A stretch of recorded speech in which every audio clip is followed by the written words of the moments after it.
Boa tarde, pessoal. Hoje eu estou aqui mais cedo porque o dia está bem, não muito bom. Tá muito escuro, tá chovendo.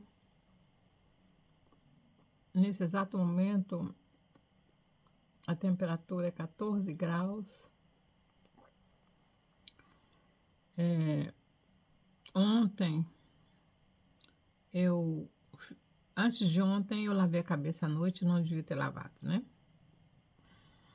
Aí ontem eu fui sair para fazer uma comprinha rapidinho, aí eu não coloquei um casaco mais pesado e saí com uma roupa mais leve, de blusa de frio, mas não uma blusa de frio para inverno, né? Eu estava aqui dentro de casa, estava, né, ali na área do fundo, estava quentinho, assim, razoavelmente, né? E eu saí assim, no meu carrinho, mas não tá quente, né, gente? Mesmo que esteja 16 graus, mas ainda é frio. Então eu tomei aquela friagem. Quando eu voltei, eu estava gelada de frio. Porque uma coisa é você estar 16 graus, 17 graus, assim, dentro de casa, né? Mas diferente quando você está fora, porque quanto mais tempo você passa, mais o seu corpo vai esfriando, né?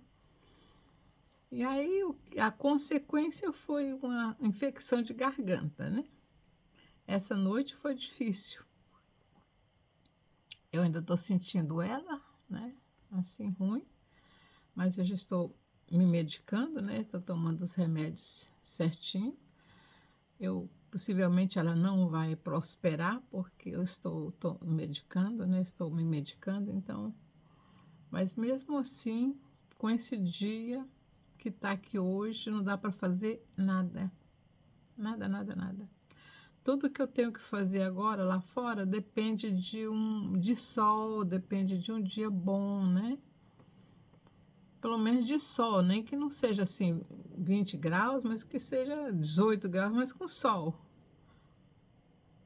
Mas do jeito que tá aqui, desde ontem que tá assim, nublado e chovendo. E aí não tem outra coisa que fazer hoje senão descansar, né? Então eu vou descansar hoje porque amanhã é suposto de melhorar o tempo. Não sei, vamos ver. Não tenho muita esperança não, pelo que tá aqui agora, ó, cinzinha, cinzinha. E molhado, molhado. Aí não tem muita esperança não, mas vamos ver. Vamos ver como é que fica.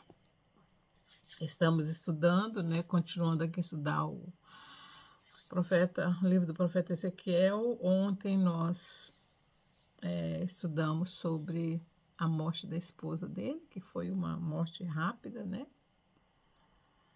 Quando o Senhor avisou para ele de manhã, de tarde a mulher dele estava morta.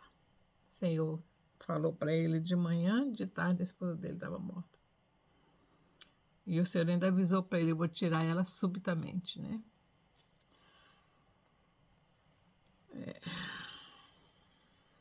Então, foi uma forma do Senhor falar para ele: ó, Jerusalém caiu.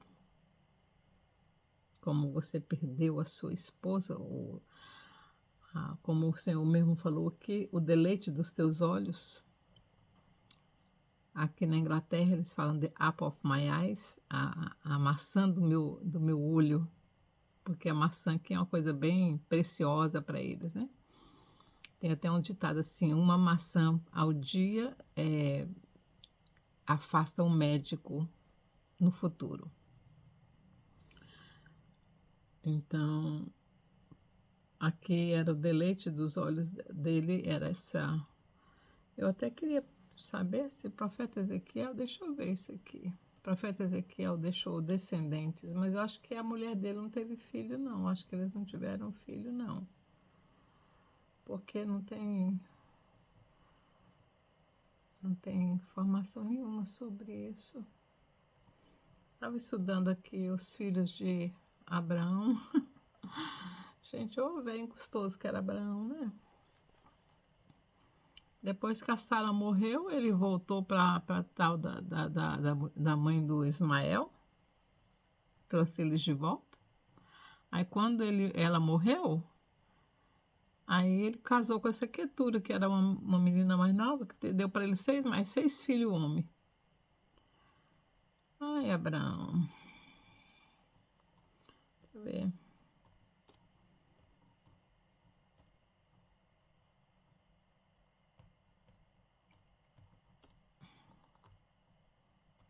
Deixa eu ver se o profeta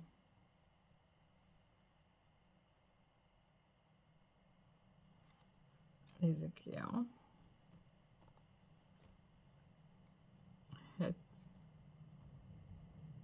Children.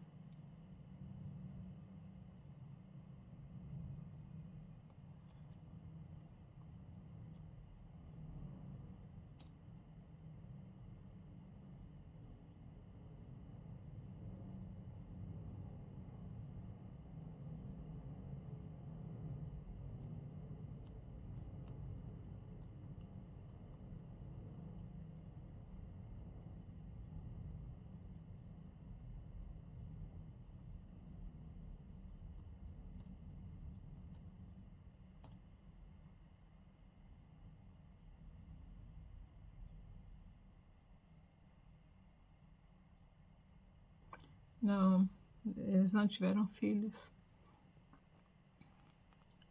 O profeta Ezequiel não teve filho. Não tem nenhuma informação de que ele tenha tido filho.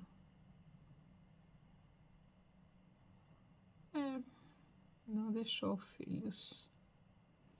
Deixa eu ver.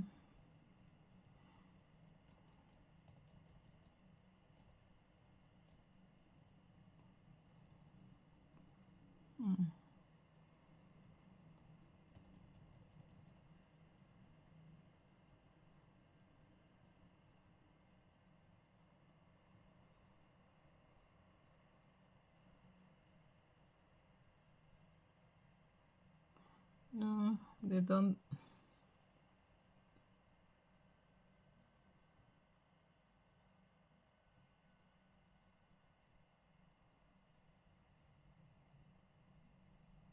No, that is no. I was thinking, como é que ele morreu, né? Mas não tem nada falando. Ele deve ter morrido mesmo ou de tristeza, né? Ou de algum problema que ele teve, né? Possivelmente de tristeza, né, gente? Porque com tudo que ele viu também, né? Com tudo que o Senhor mostrou para ele, que nós estamos ainda no comecinho, ainda tem muita coisa do profeta Ezequiel para a gente estudar, principalmente as profecias com relação ao futuro, né? Que ainda nós não chegamos nela. Então, hoje é o capítulo 25 e ele vai começar agora, depois da queda de Jerusalém, ele vai começar uma série de profecias para outros povos. E o primeiro que ele vai falar aqui é para a profecia contra Amon. Os amonitas, eles eram filhos, segundo a tradição, os amonitas, eles eram descendentes de Ham, que era um dos filhos de Noé, tá? E eles moravam por ali também, em volta da Judéia, né, em volta de Israel. E diz o seguinte: veio a minha palavra do Senhor, filho do homem, dirige o teu rosto contra os filhos de Amon e profetiza contra eles.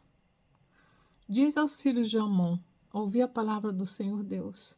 Assim diz o Senhor Deus, visto que tu disseste, contra o meu santuário, quando foi profanado, e contra a terra de Israel, quando foi assolada, e contra a casa de Judá, quando foi para o exílio, eu te entregarei em possessão aos filhos do Oriente, e estabelecerão os seus passos em ti, e porão em ti as suas moradas. Eles comerão os teus frutos e beberão o teu leite.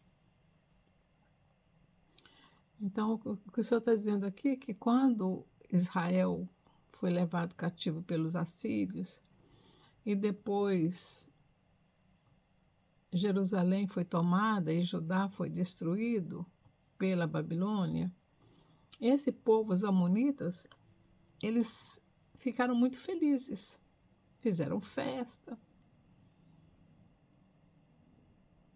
acharam bom que o santuário do Eterno tivesse sido abandonado e, né, destruído, tocado fogo. Aí o Senhor disse: como vocês ficaram felizes com a infelicidade do meu povo, com vocês vai acontecer a mesma coisa. Aí, versículo 4: eu te entregarei em possessão aos filhos do Oriente, e estabelecerão os seus passos em ti, e porão em ti as suas moradas. Eles comerão os seus frutos e beberão o seu leite. Farei de Rabá uma estrebaria de camelos, e dos filhos de Amon um curral de ovelhas. Então sabereis que eu sou o Senhor. Pois assim diz o Senhor Deus: visto que bateste com as mãos e pateaste com os pés e te alegraste de coração em toda a tua malícia contra a terra de Israel. Falei que eles tinham ficado felizes e feito festa com a destruição de Israel e com a destruição de Judá. Eles bateram palmas, bateram os pés, riram, gargalharam. Versículo 7. Eu estenderei a minha mão contra ti, e te darei por despojo às nações, e te arrancarei dentre os povos, e te destruirei entre as terras. Acabarei de todo contigo, e saberás que eu sou o Senhor. Moabe, Amon.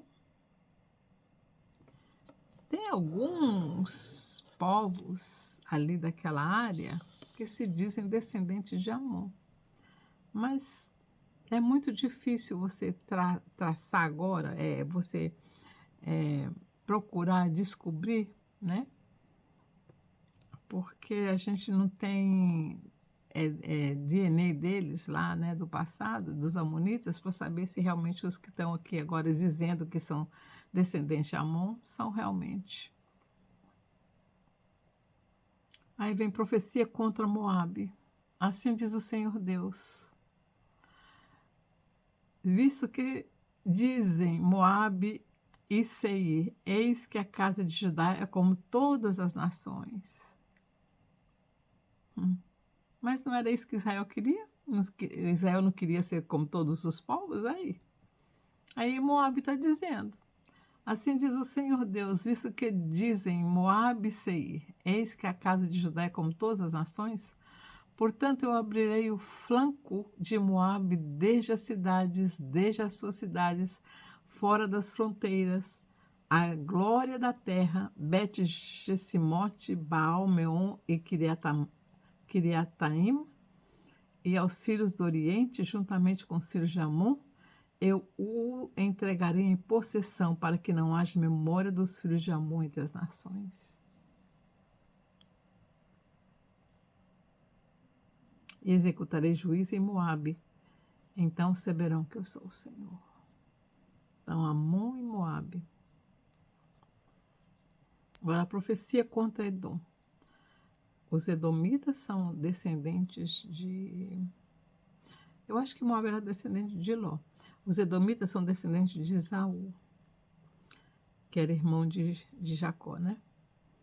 Assim diz o Senhor Deus contra Edom. Edom era, né, descendente de Esaú. Assim diz o Senhor Deus, visto que Edom se ouve vingativamente, para com a casa de Judá e se fez culpadíssimo quando se vingou deles. Assim diz o Senhor Deus: estenderei a minha mão contra Edom e arrancarei dele homens e animais. Torná-los-ei em deserto, desde Temã até Dedã cairão a espada. Exercerei a minha vingança contra Edom por intermédio do meu povo de Israel, e farão em Edom segundo a minha ira e segundo o meu furor. Conhecerão a minha vingança, diz o Senhor Deus. Os edomitas hoje são amigos de Israel, né? Pelo menos eles estão, tem um agreement, tem uma, eles assinaram, eles são, como é que chama isso, gente? Eles fizeram um concerto entre eles, né? Hoje é a Jordânia. A Jordânia, os jordaneses da Jordânia são descendentes de Esaú, que era irmão de Jacó. Então, os jordanianos, eles são irmãos, são primos ou irmãos, né, de Israel. Como os árabes, que são descendentes de Ismael, são irmãos também de Isaac.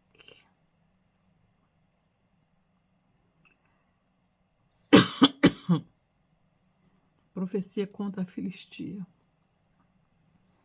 Assim diz o Senhor Deus: visto que os filisteus se houveram vingativamente, executaram vingança com desprezo de alma para destruírem com perpétua inimizade.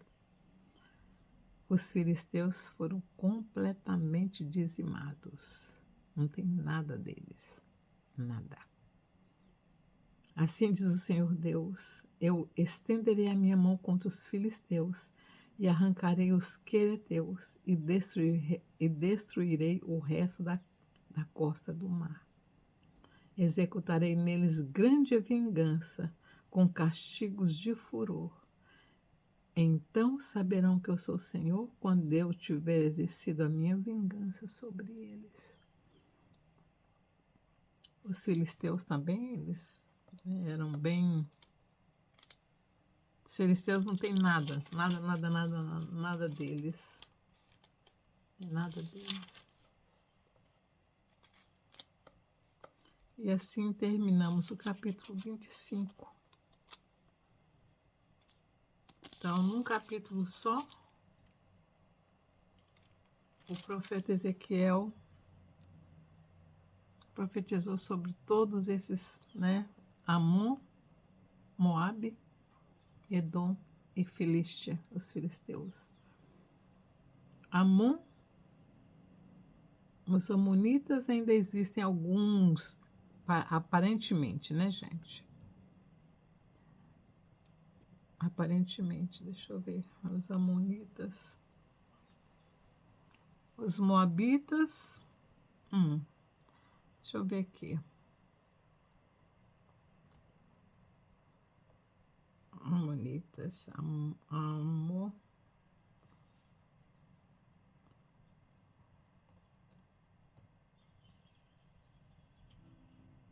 Amonites.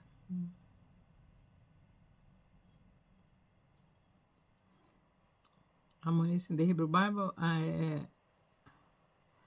Ben-Ami. Eles são os amonitas, eles são filhos de Ló. Das filhas de Ló,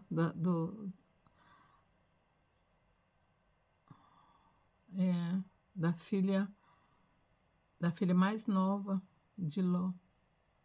Os amonitas são descendentes também, então não sei se tem alguém deles ainda, viu, para te falar a verdade. Alguns falam, né, que são descendentes de Amon. Pode até ser, viu, gente? Pode até ser, porque eles também habitavam ali aquela parte de que hoje também é a Jordânia, né? A Cisjordânia. Eram os amonitas, então eles eram descendentes de Ló, que era o sobrinho de Abraão, aquele que, né, escapou da destruição de Sodoma e Gomorra. E Moabitas. Moabitas, Moab.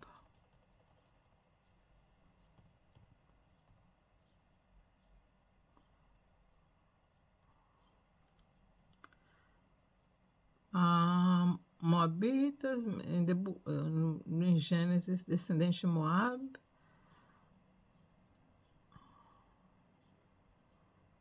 El também era filho de Ló também. Então, os Edomitas, os Amonitas e os Moabitas, um era filho, porque ele teve, as duas irmãs tiveram filho do pai, né? Então, um era os Amonitas e o outro era os Moabitas. Então, pode ser que ainda exista alguma. Olha, gente, como é que pode, né? Sendo parentes e ficando feliz com a destruição de Jerusalém. É muito esquisito, né? E Edom, como eu disse, são filhos de Esaú. Então, tá vendo? Os Amonitas, os Moabitas e os Edomitas eram todos parentes. E se alegrando assim com a destruição dos filhos. É. Agora, os filisteus não tinha nada a ver. Os filisteus, eles eram. Na verdade, eu acho que os filisteus, eles ou vieram da Turquia, porque eles eram do mar. Eles invadiram aquela parte de lá de Gaza, né? De Gaza era um território dos filisteus. Eles invadiram aquilo ali e foi eles foram realmente uma, um osso no pescoço de Israel durante muito tempo, né? Muito tempo os filisteus, eles viviam brigando com Israel. Inclusive, uma das vezes em que eles roubaram, né, a Arca da Aliança, e aí eles começaram a ficar doentes, eles tiveram que devolver a Arca da Aliança, né? É, muito interessante essas coisas, mas eles foram destruídos completamente. Destruídos completamente. Então, esse foi o capítulo 25. Muito menor, né? Porque o profeta Jeremias, ele falou muito mais sobre esses reinos, né, as profecias com relação a esses reinos, o profeta Jeremias falou muito mais coisas, né? Mas com relação a Ezequiel era completamente diferente. Ele é um profeta assim, ele era, ele era curto nas coisas dele, e ele era grosso também, né? Ele era bem, a linguagem dele era bem forte e ele era assim, direto no assunto. Então, foi o que ele fez aqui com as profecias com relação a isso. Então, amanhã estaremos estudando o capítulo 26, tá bom? Fiquem com Deus, tenham um bom dia no Brasil. Tchau, tchau.